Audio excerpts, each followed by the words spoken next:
संवेदनशीलता आहे, त्यांच्या निर्णयामध्ये ठामपणा आहे, पण हृदयात करुणा आहे। सन्माननीय प्रफुल्लभाई पटेल यांचे नेतृत्व हे फक्त प्रशासकीय कामाचे नाव नाही, ते माणसाला जोडण्याचं एक बंधन आहे।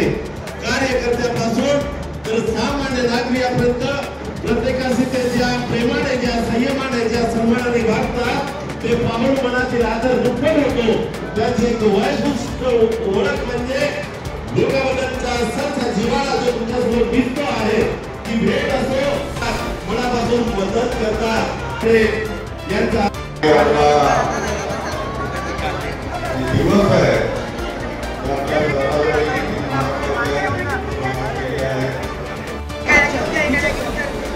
सन्माननीय आमदार महोदय राघव कालेगोरे यांचे विचार आपण घेतले आणि त्यांचे विचार ऐकण्यासाठी आपण सामाजिक पक्षासाठी वाट बघत आहात।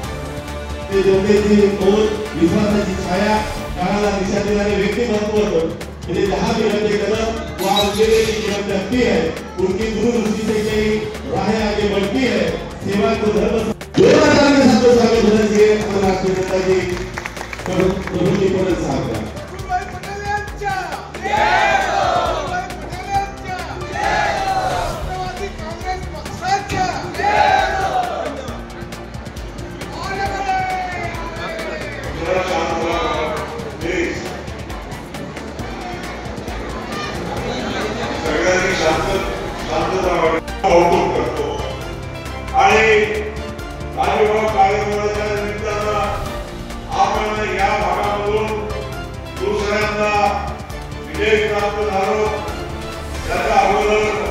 इतर होते परत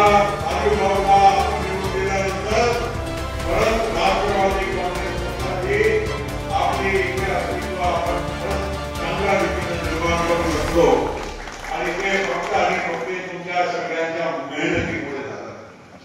आणि पक्षांनी राजू भाऊला जे जबाबदारी दिली, सगळ्यांनी तुम्हा सगळ्यांचा विश्वास त्यांच्यावर आम्हाला दिसला। पक्षाने पण बऱ्याच गोष्टीचा विचार केला आणि खऱ्या अर्थानं तुमची जागा ही काँग्रेस पक्षाकडे होती आपल्या युतीमध्ये। जेव्हा आपण पहिल्यांदा राजभाऊ निवडून आले आणि अनेक वर्षापासून आपण करत आलो।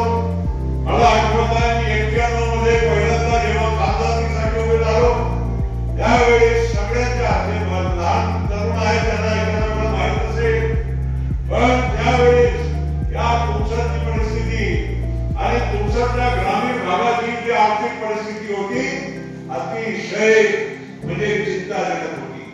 तुमच्यामध्ये पावसाचा पण मात्रा कमी जास्त जायचा, थोडा रेन शॅडोचा ही एरिया आपला तुमच्या भागामध्ये असायचा आणि त्यामुळे सिंचन नसताना शेती फक्त आपल्या म्हणजे निसर्गावर अवलंबून होती। पण हळूहळू या कारखान्यात दबाव करीचं काम पूर्ण झालं, सोंड्या तोड्याचा पाणी आला, त्या हिशोबाने आज तुमच्या ग्रामीण भागामध्ये सुद्धा बऱ्याच प्रमाणामध्ये समृद्धी हे आपल्याला दिसायला लागली।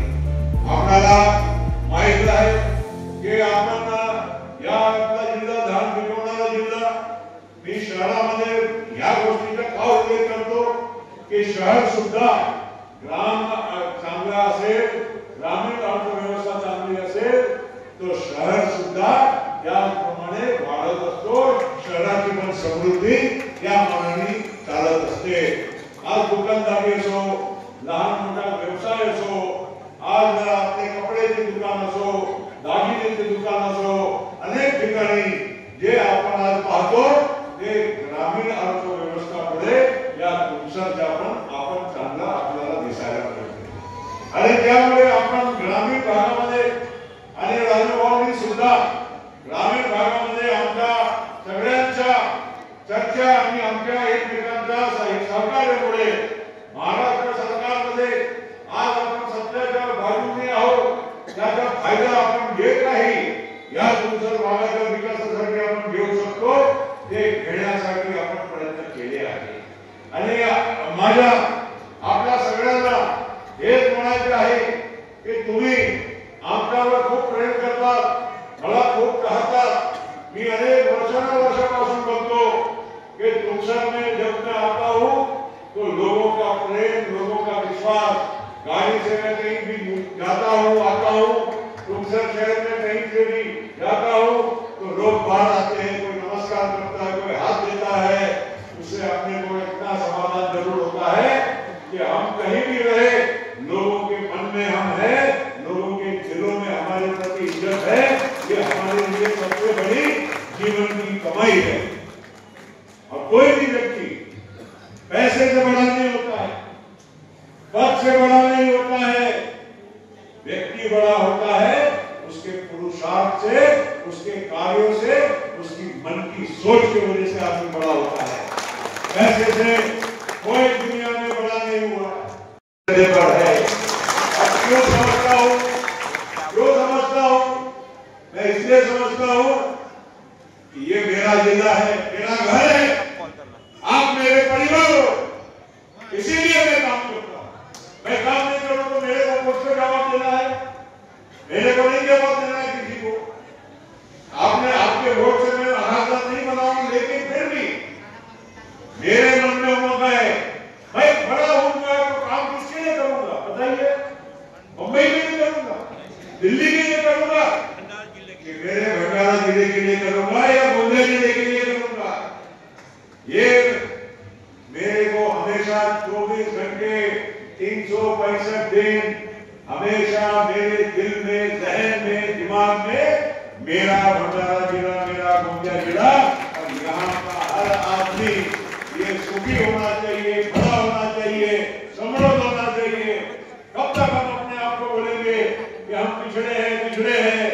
आज धान का बोनस मैं आपको बताता हूँ, राजू बाबू को पूछो, 20,000 रुपए जो धान का बोनस है ना, पूरे हिंदुस्तान में सब लोगों की आंखें फट जाती है जब 20,000 रुपए बोनस की बात होती है. महाराष्ट्र में जमाना था, मैं जब शुरुआत में राजनीति में आया तो अपने जिले के लोग बोलते थे, क्या भाई जी आपल्याला कोणी बघत नाही, पश्चिम महाराष्ट्राच्या शेतकऱ्यांच्यावर उसावर काही अडचण आली तो त्यांना मदत करायला सरकार धावते, कार्य करता है. और हमारे सभी उम्मीदवारों की घड़ी है, वो घड़ी को बराबर आप लोगों ने वोट देके ये हमारे सभी हमारी तो बहने 50% हो गई है, तो कम नहीं है. एक दिन आएगा तो हम लोग 60% हो जाओगे, तो वो अभी कोई मालूम नहीं. पर जो भी है आपको पूरा मेरा आशीर्वाद तो है, मगर ये जनता का आशीर्वाद, हमारे कार्यकर्ताओं का आशीर्वाद ये आपको देना है. इसीलिए आप लोगों को कहना चाहूंगा, सब